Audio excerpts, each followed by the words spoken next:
I was a teacher with MOE. I was feeling lost with work and my sense of purpose. And when I left, I started doing private one-to-one tuition, which quickly grew to small group lessons, holiday workshops, and eventually I decided I was going to start a tuition center. But through it all, even with the interaction that I love with my students, I feel that I'm perpetuating a system that I really don't believe in. And it took me a long time to figure that out within myself and have clarity for myself.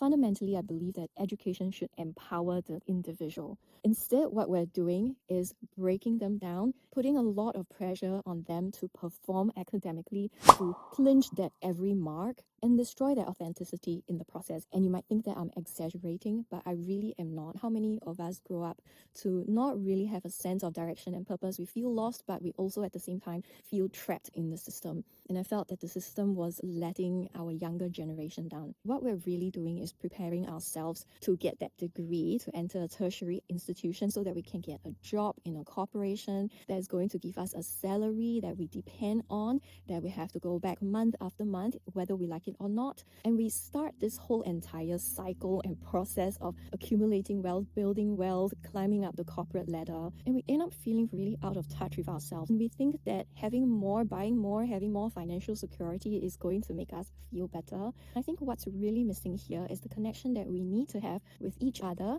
with Mother Earth, with nature, and most importantly, with ourselves. I believe that education should develop the whole child. Things I would like to see in education would include communication skills. How do we teach people to set boundaries, to communicate what they want in a respectful and compassionate manner, how to even start being aware of what they really want, so giving them that space to develop their own voice. And we can't let them do that when we are drowning them with, you should be doing this, you have to be doing this. They need to have agency.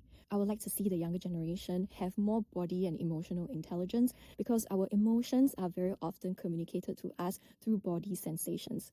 And we need to know how we feel to discover who we really are, what our preferences are. Emotional regulation is another big part. If we don't learn how to manage this vessel and be educated about this human vessel, how are we going to be effective in the world? Only through learning who we really are and establishing the sense of self and authenticity can we bring our gifts to the world.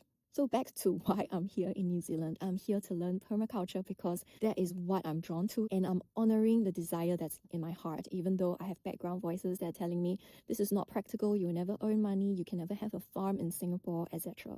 New Zealand has taught me a lot of lessons that I will always carry with me for life, and I will share more with you on that. But what really happened after I got to New Zealand was totally unexpected, and I will save that story for another time. This video is just answering why I came to New Zealand in the first place.